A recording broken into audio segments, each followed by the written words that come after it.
We literally launched our app 3 weeks before lockdown. So that was not good timing.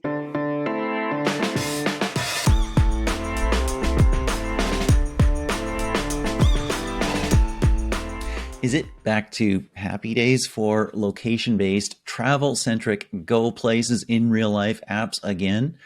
Welcome to Mobile Heroes Uncensored, where co-host Peggy Ansalt and I interview the world's best mobile minds like those we have today. My name is John Katsir, and today we're talking about location, places, travel, restaurants, hotels, all those good things, bookshops, beaches, the best places in the world, how to get there, what to do. It's been tough for travel apps, obviously, for a couple of years, but they're kind of coming back. Peggy, who are we chatting with? Well, we have a dynamic duo of sorts, John. I'll Batman? Robin? In a way, they're championing something quite different out there, travel apps with a twist. So I will introduce, we have Julia Mallaby. She's co-founder of Bimble. She has a long track record in product management, innovation, marketing background, and she has worked in countries across Europe and at companies including L'Oreal and Coty, all part of the globe-trotting routine, I believe, that sparked the idea for the app companies she has co-founded with her other corporate nomad colleague. And speaking of colleagues say Julia has a, quote, real appetite and interest in new ideas. And when she combines creativity and commercial know-how, the results can sometimes be truly joyous. So it's a joy to have you on the show, Julia. Thank you so much. It's great to be here. And I said there were two, John. We have Fatima Zaidi. She's community manager, B2C at Bimble. Also very creative. Visual is her medium, taking photos, making videos with impact. She's back at Bimble, where she started as an intern after spending a cool time probably in Berlin, working in a film collective. Her colleagues describe her as entrepreneurial and energetic, and she's going to bring that energy to our show. So welcome as well. Yes, absolutely. Thanks so much for having me. Awesome. We are super pumped to have you both. Thank you for joining us. Julia, let's start with you. Bimble is a social platform for places. Tell us about it. What does it do? How's it work? Yeah, so Bimble is a platform where you can keep all the places that you love. So that means that as you go to places that you enjoy, like a restaurant or a bar or whatever, you can put it onto Bimble to remember it for later. Just like in the old days, people used to collect business cards and put them in a wallet, right? So now you can put them onto Bimble and keep hold of them. But equally, when you're researching places to go, whether that is hearing about places on Instagram or from a friend in a conversation or reading an article or hearing about something on the radio, you can add it to Bimble to remember it for later and build up your target places that you want to go to in the future.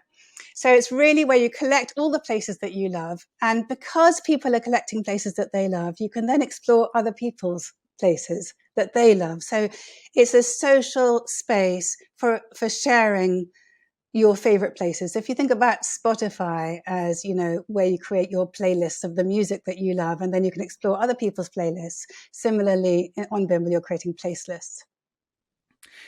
That is really cool. And I was one of the early users of Foursquare. And I currently use Swarm right now. Maybe I should take a look at this. It sounds interesting. It's related, obviously different, but very cool as well. Now, you started the company in the middle of COVID. How did that work for you? Yeah, we did. We literally launched our app 3 weeks before lockdown. So that was not good timing. And when that happened, we really thought, like, are we going to make it through this? But of course, we had no idea whether that was going to be, a 3-week problem or what it turned out to be, which is pretty much a 2-year problem. And having an app for listing places when nobody's going anywhere is clearly not ideal. But what we found was that amazingly, we just carried on growing through that period. So actually, people were coming onto the platform to either reminisce about places they'd been to in the past that they just were just like, oh, remember that place, just doing it for fun, like a scrapbooking kind of activity. Or they were making plans for the future, sort of dream lists of places that they'd love to go to someday. Or, and this kind of came a little bit later, they started to worry about the businesses that they loved and they wanted to list them, to shout them out, to support them. And that became a whole other side to the way people were using Bimble during that time. Amazing. I love that, shouting out places that you miss. And that is part of the experience. But now it's different, right? We're reopening. And I've read you've seen a surge of activity. We're out finally. It's like someone let us loose. 3x. How has that changed how you acquire users for your app? Because now we have choice. Yeah, so now it's really, as people are going out, we're seeing two things actually, both surge in acquisition, so people just coming on and joining Bimble a lot more than before, but also a big surge in activity in just people who were already on the platform in the past and who are now coming much more often. And that is, for us, that's the most exciting part, really. We saw people who joined through COVID and who came on once, twice, like a couple of times a month maybe, and they were checking in and adding some places. But now what they're doing is they're coming much more often. So we're seeing sort of two groups of people. The average is that they're coming on 3 times a month now, 3 to 4 times a month. But we're also seeing a whole group of people that are coming on really much more often, 11 plus times in the month. And because they're on the go, they're out, they're going to places, they're adding new places to their list, they're making new plans, they're planning their holidays, their weekends away, their evenings out. So we're seeing all that activity really increase. And in terms of how it changes the way that we talk to our audience and we encourage people to come in, it's actually that we've now split 2 different kinds of activity. So we're still doing our acquisition, which is through Instagram advertising mixed with brand ambassadors that are sharing interesting content with their audiences, and they're creating Bimble lists, and then they're telling their audiences about the lists that they're making. So that's what we're doing on the pure acquisition side. But we've now launched a whole campaign of what we call middle funnel activity. That means bringing people back into the app, talking to people who are already part of the app, encouraging them to add more descriptions to their places once they've been. Maybe they had lists of places that they wanted to go to. Now they've gone to those places and we want them to go back and say why they liked them, what they liked about them. If they did like them, then they should add a comment. If they didn't, they should remove it from their list, because Bimble is your list of places that you actually do love.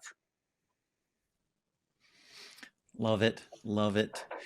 Fatima, let's turn to you. So you're building playlists of places, which is a cool idea. And I mean, Julia talked about, hey, this is kind of like Spotify, right? You can check out somebody else's playlists. How's that work? How's that feel? How's that built into your user acquisition?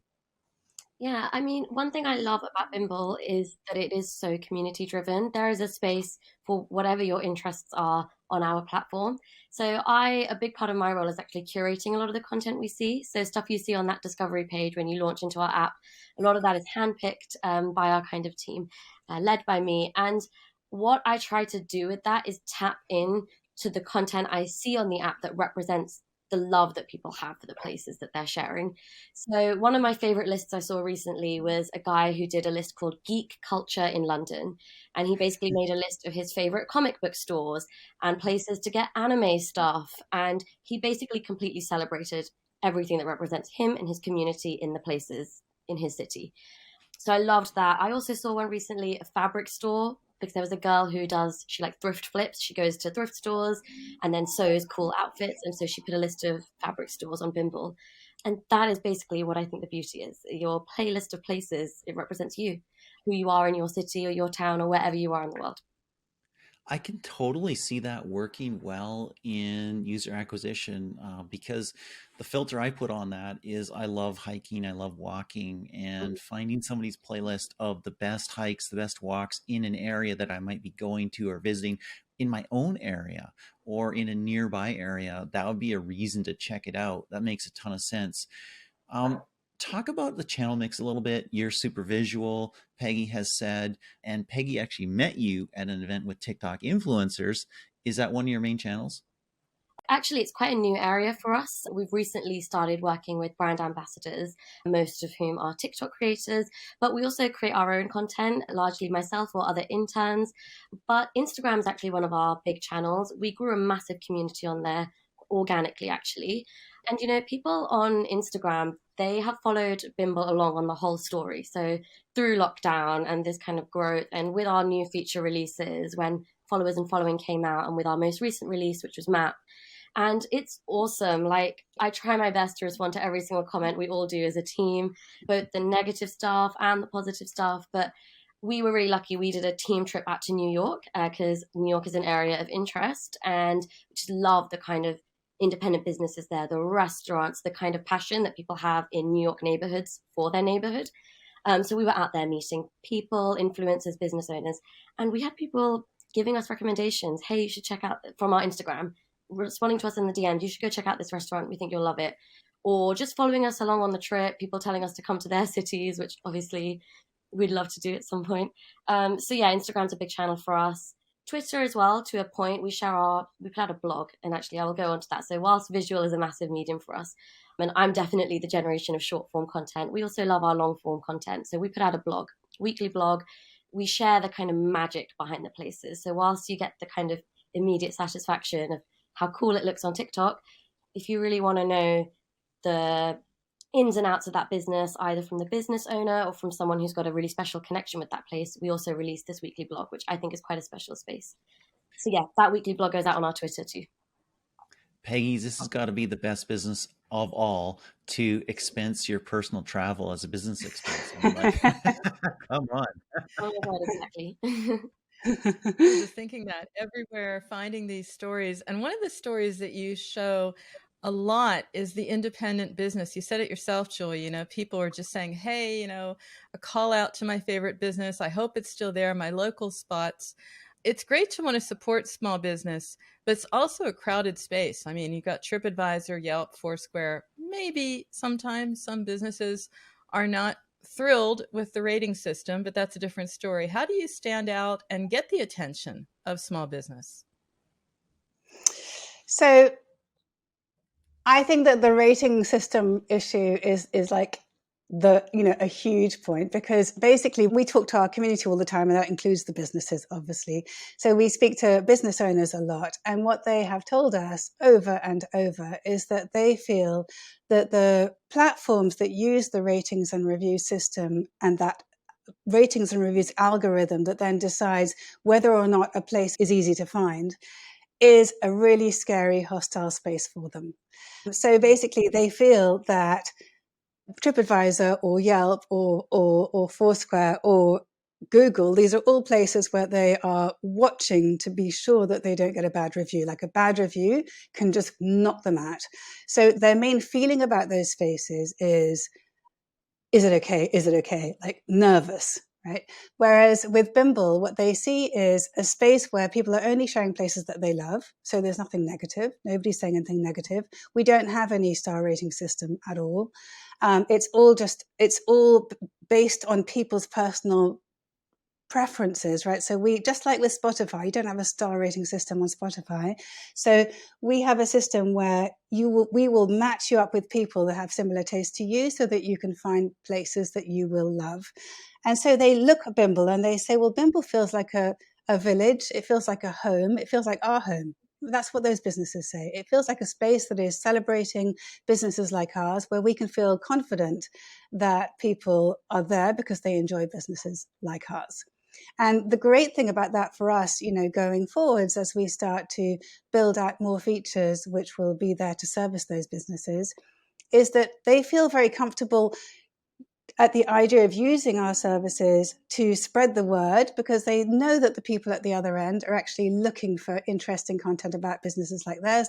They want to go to those sorts of places.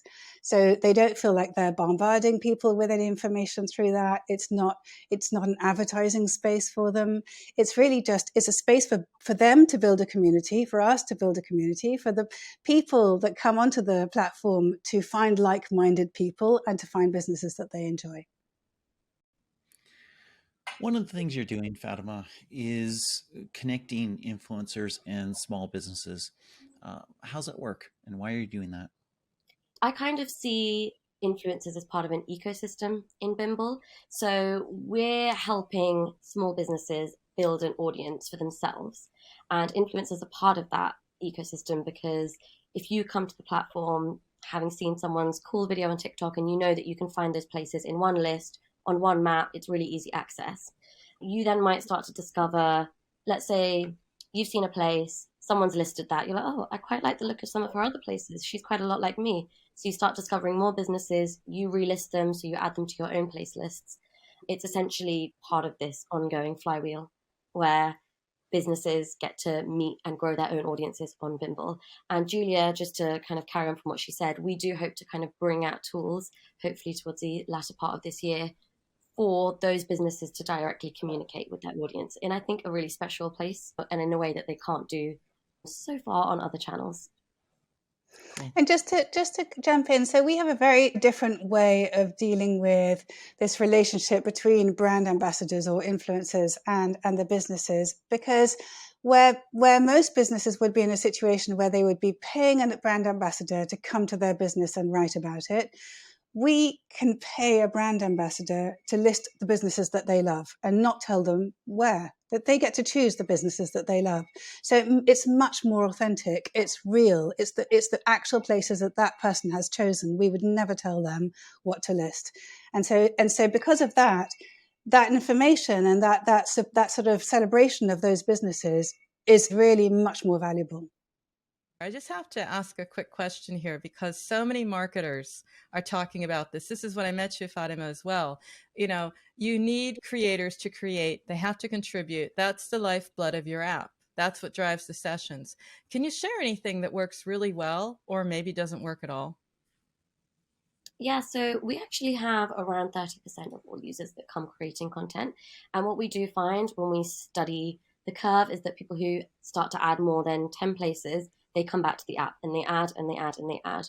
So it's basically using, as Julia said, middle of funnel marketing activity, push notification strategy, kind of email marketing, and also just reminding on our social channels that part of the experience of Bimble is sharing your own places.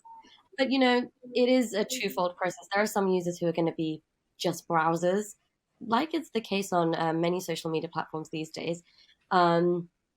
We just learn how to cater to both those people, and there's different messaging. And when we look at their behaviors, there's different messagings depending on whether you are a browser or whether you are a creator. And it's trying to push those people who show the early signs of being a creator into being full blown, coming back to the app, training them into the habit of, I went to a really cool place and I'm going to share it. I love the words that you're using, creator and then browser rather than consumer. I noticed that was chosen. I wonder, you look at different networks and you think, you know, how much do people create and how much do people consume on different platforms? I was thinking, Peggy, you know, on TikTok, it's like creator and zombie, but you know, maybe that's just me. I could just be me. You have a new feature that is mapping, and you've talked about counter mapping the world. Now, this comes from a very interesting place that is super relevant right now, and that's Ukraine. Tell us about that. Yeah, so if you think that lockdown was a problem for us, the Ukrainian war has been a much bigger problem for us, not in terms of hitting our business, because actually it hasn't knocked our business, but in terms of, you know, how we've all been during this period. It has been really difficult because we have 11 Ukrainian team members. We're a very small company, so 11 people is more than half of our company. And we are very close to them because we talk to them, you know, every day. Before the war, Francesca, my co-founder, and I were going there every month. And, you know, they are people that we've been building this business together with them. Obviously, they're very important and part of our team. Since the war's begun, we have been we have been talking to them all the time. We've been supporting them in their evacuation process. So they've been, moving into Western Ukraine. Some of them have been allowed out of the country, but many of them, of course, can't because men are not allowed out of the country. And so they are in displaced accommodation. So they are, they've found places. We've helped them to find places to stay, and in those places, after 2 weeks of finding their feet, they actually requested to come back to work, which has been absolutely, we couldn't believe it. We were just, has been absolutely amazing. But the reality is that the reason that we went to Ukraine in the first place, the reason we decided to work with people there and hire people there, was because we had been amazed by the spirit of the Ukrainians. They are creative, they are hardworking, they are ambitious, they are resilient, they are optimistic, and all of those strengths that we loved about them and that led us to build a team there, we've now seen in the way that they behave through this war, and we can see it all over the news, but we also see it in our own team. So they requested to come back to work because they said that they wanted to get out of that obsessive, watching the news and keeping up to date with everything and being on Twitter all day long. So they started working again, not all of them full time, but, those that wanted to and that felt that they could. And now everybody's working. And they absolutely wanted to bring this big new feature that we'd planned to market. So they wanted to finish the feature and they wanted to release it into the market. And it has been, our proudest moment ever since we started this business was releasing maps from a team in a war zone. It just feels, it's incredible. And it is our biggest feature that we've released this year. So counter mapping the world. What do we mean by that? If you look at an ordinary map, and most maps, right? Google Maps, for example, those maps surface the big things. But you can find the small things when you scroll in, but they surface the big things. The things that you see first in the map are the big landmarks and the big chains and the tourist spots. Our map surfaces the little places that people love. So it doesn't mean people, of course, may love landmarks. I'm not saying that, but I'm just saying that the landmarks, they're the ones that are harder to see on our map. The things that stand out are the places that people are listing. So that's what I mean by counter mapping. It's bringing up the small places and creating a map that's a reflection of our community. I love that. I love that. I have to think back to, I grew up in the oldest city in British Columbia, which is New Westminster, which won't seem old to people who live in the UK. A couple hundred years, maybe, right? And there's a street in New Westminster called Bent Street, which is sort of shaped like a square. It's the only one I know where there's actual central square and then houses or apartments all around it. And you cannot find this. It's almost impossible. You have to happen upon it. Even if you know it's there, you can't really find it. But it's kind of a cool spot. And it's one of the things that I would highlight on a map of lesser known places. So absolutely. Fantastic. Fantastic. Now you have to get it, John. Now you have to share it. Now we all want to know and follow you there. I think I was reading also that you have something like 300,000 places on your map now. Yeah, so that's right. 300,000 places have been added to Bimble so far. And actually, in this last period, this last week since we launched Map, we saw a huge surge. So we were getting about 4,000 places a week. And in this last week, it's gone up to over 6,000. So, we can see that as soon as we show people on a map where the places are, they start to want to fill in the gaps. They look at the map and they're like, oh, there's a place missing here that's really important. I want to add that. So that's really interesting to see. It's what people care about. And brands like that too. They like to be associated with what we care about because then they're part of a conversation that's emotional and it's empathetic and it's where they want to be. What's your advice to app companies if they want to build a community to attract brands as well as an audience? Fatima, I'll ask you. So I think you kind of hit the nail on the head. It's about tapping into communities that are real. Something I do actually love about where the digital space is going, like for example, even on TikTok, is the small little core groups you see. Like the obviously travel talk is quite a big one and it's particularly relevant to us, but kind of based on what I was saying earlier, I like that you can find the people who are into sewing or plant moms or I don't know, K-pop Twitter, whatever. And so I think it's helpful to talk to people who have actually an emotional connection to something. And that, as I explained earlier, is very much possible to do on Bimble. And so brands have just another kind of way of talking to actual people and passions, essentially people and their passions and their places. Very cool. Very cool. Well, we have to draw this to a close, and we'll end it with the question that Peggy and I always ask to the mobile experts that we bring on. And we ask for 3 top tips. So maybe we'll tag team. We'll start with Julia. We'll go to Fatima. We'll go back to Julia. 3 top tips for location-based apps. Julia, why don't you start? Wow. Okay. My first top tip for a location-based app would be to look at the space of what's going on in locations and try to understand what kind of person isn't being catered to. So don't think about what kind of place initially. Think about what kind of person is not finding what they need out there. Love it. Love it. Fatima, your turn. Okay, that's tricky, but I think mine is going to be, especially from a content marketing side, don't forget the magic in places. So it's not just about how pretty it looks for a photo, the actual magic of why we care about them. It's very true that our memories and therefore our stories that we have to tell are often very intimately connected with place. So really tap into that storytelling, get your audience to share those stories, get the places to share those stories. You share your own stories. I think that's important. Absolutely love it. Sometimes the most magical places are the ones we can't even remember where we were. Julia, back to you. Julia, back to you for the 3rd tip. Okay, so my 3rd one is just about the tool. Make sure that the tool is a useful tool. So it's not only about enjoyment, it's not only about browsing, it's not only about feeling good, it's actually just useful. And so I would really say, so our experience has always been that the biggest upticks we get come from product improvements. So as the product becomes more useful, people are going to use it more. That's it. Right. And marketers everywhere rejoice as they say, yes, I told you it was the product. Come on. It's not us. No, we didn't do it. Thank you so much, Julia. Thank you so much, Fatima. That was super interesting.